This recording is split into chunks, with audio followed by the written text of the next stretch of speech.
ये 2009 की बात है। हमारी कथा मध्य प्रदेश में नर्मदा जी के किनारे हो रही थी।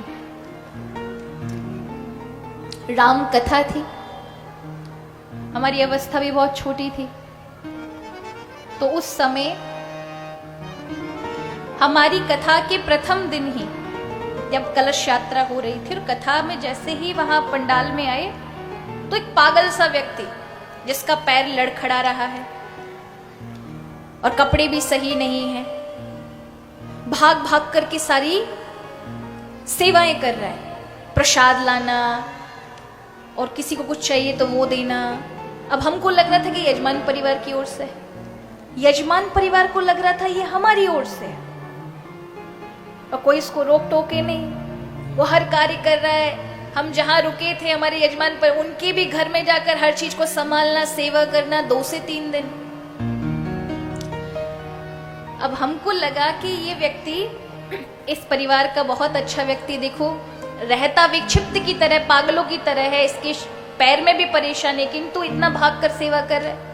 हमने यजमान परिवार को उस दिन शाम के समय बुलाकर कहा कि ये व्यक्ति आपका कौन लगता है जो आपके घर में इतनी सेवा दे रहा है, कथा पंडाल में भी सारे टाइम खड़ा होकर सेवा देता है, लोगों को पानी पिलाता है, सब कुछ करता है।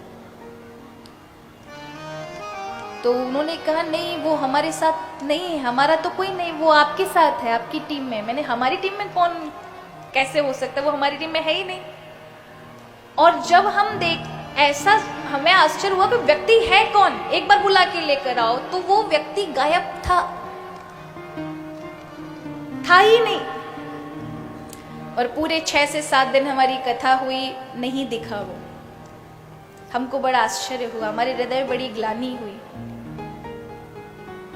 पर कुछ दिन बाद एक संत महात्मा के द्वारा हमको पता चला कि आपकी कथा में श्री हनुमंत लाल विराजमान हुए। और वो सिद्ध महात्मा जी ने जब बताया तब हमको बड़ा कष्ट हुआ कि हमारे यजमान परिवार ने खूब सेवा कराई उनसे, अनजाने में ऐसा अपराध किया। और ऐसे ही वेशभूषा से हनुमान जी महाराज आते हैं, ऐसे ही वेशभूषा से। कई ऐसे महात्माएं हैं जिन्होंने साक्षात में राम कथा के मध्य हनुमान जी का दर्शन किया है। अनसुईया आश्रम चित्रकूट के एक महात्मा जी, प्रतिदिन उनके यहाँ एक बानर आता था। वो सुबह 4 बजे माला लेके बैठते थे तो पर्वत से उतर कर आता था, और सत्य घटना है ये। तो उस समय आज से 10-20 वर्ष पहले इतना ज्यादा कुछ व्यवस्था नहीं थी, तो वो बाहर से जो कुछ मिल जाता था महीने भर की व्यवस्था करते थे। तो वो बंदर आकर उनका टिक्कर जो बनाते थे वो प्रतिदिन लेके जाता था। एक दिन जब आश्रम में आटा नहीं बचा तो उन्होंने कहा कि तुम रोज तो लेने आते हो, हम क्या भूखे मरे, हमारी व्यवस्था कौन करेगा? अगर तुम्हारा भी हम ध्यान रखेंगे तुम्हारा तो भजन बंद हो जाएगा। इसलिए अगर तुम में कोई शक्ति है तो अपनी भोजन की व्यवस्था बना करके रखो, तब लेने आना। वही बानर वहां से 25 किलोमीटर एक गांव था, किसान, एक किसान व्यक्ति खेत में सो रहा था। उसको रात्रि में आकर के एक तमाचा लगाया और वो किसान उठता है तो देखता है कि सामने एक बंदर खड़ा है और वो गायब हो गया। तो सोचता है स्वप्न देख रहा हूं, तो फिर से लेट गया। तो दोबारा से तमाचा लगाया, यहां से अनसुईया के आश्रम पर जाकर मेरे लिए 15 किलो चने भेज दे, अगर तूने नहीं किया तो तुझे सोने नहीं दूंगा।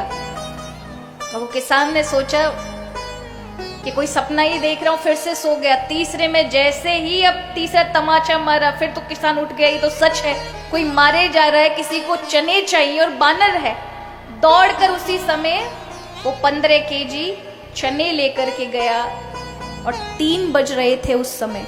वो किसान आता है अनसुईया आश्रम में, बोलता है महात्मा जी यहाँ कोई बंदर है क्या जो मुझसे चने मांगने आया था? तो वो संत जी उठते हैं, उन्होंने कहा अरे उस बानर के अंदर तो बड़ी शक्ति है, देखो उसने अपने भोजन की व्यवस्था कर ली। तभी ठीक 4 बजे वो बानर उतर करके आया, वहां बैठा। संत जी खुश हुए, उन्होंने उसको वो रोटी प्रदान की और कहा भैया तेरे में शक्ति तो है, तूने व्यवस्था अपनी कर ली, हमने तुझसे बड़ा अपराध करवाया, ये ऐसा क्यों किया हमने। पर वो किसान देखता है, उसके मन में ऐसा भाव जागा, उसने कहा इन ब्रह्मचारी बानर की पूरे साल की नहीं आजीवन की व्यवस्था मैं करूंगा, इनका जो भी भोजन होगा मेरे द्वारा होगा। ये साक्षात प्रमाण है, हनुमान जी किसी न किसी रूप में आकर के अपने भक्तों को, अपने संतों को, जो उनसे जुड़े हुए हैं ऐसे निर्मल भक्तों को दर्शन देते। एक बार बचपन में कल्याण पढ़ रही थी, गीता प्रेस गोरखपुर से आता है, एक पत्रिका आती है, उसमें एक वर्णन था, एक वाक्य था, सत्य घटना से वो लेकर के कल्याण में छापते हैं। तो उस पत्र में मैंने पढ़ा कि वहां पर कानपुर की घटना थी कि एक भक्त था हनुमान जी का, रात दिन हनुमान जी को सालों साल से पूजा कर रहा था। घर में 4 बेटी थी, घर में जमीन के नाम पे कुछ नहीं था, धन के नाम पे कुछ नहीं था, बेटी बड़ी पे बड़ी होती जा रही थी, कोई विवाह का कहीं कोई कैसी व्यवस्था होगी, कहीं कोई व्यवस्था नहीं। लेकिन प्रतिदिन हनुमान जी की भक्ति करके एक ही बात कहना, बाबा मेरी बेटी के पीले हाथ कर दो, बाबा मेरी बेटी के पीले हाथ कर दो। एक अच्छा रिश्ता भी मिल गया, लेकिन रिश्तेदारों ने कहा कि बारात का ये सब काम करना पड़ेगा। अब घर अच्छा था, मना नहीं कर पाए, लेकिन व्यवस्था कैसे होगी।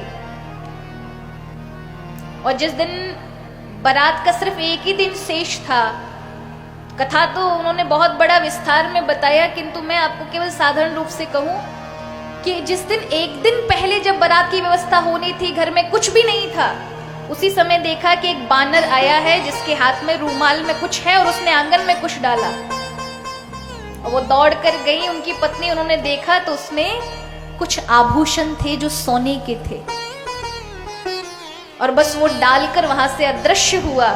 रात्रि में उस व्यक्ति को आकर स्वप्न में हनुमान जी ने कहा, जा तेरी कन्या का इतना व्यवस्था कर दिया है कि उसके पीले हाथ हो जाएंगे, इसी से अपनी व्यवस्था बना।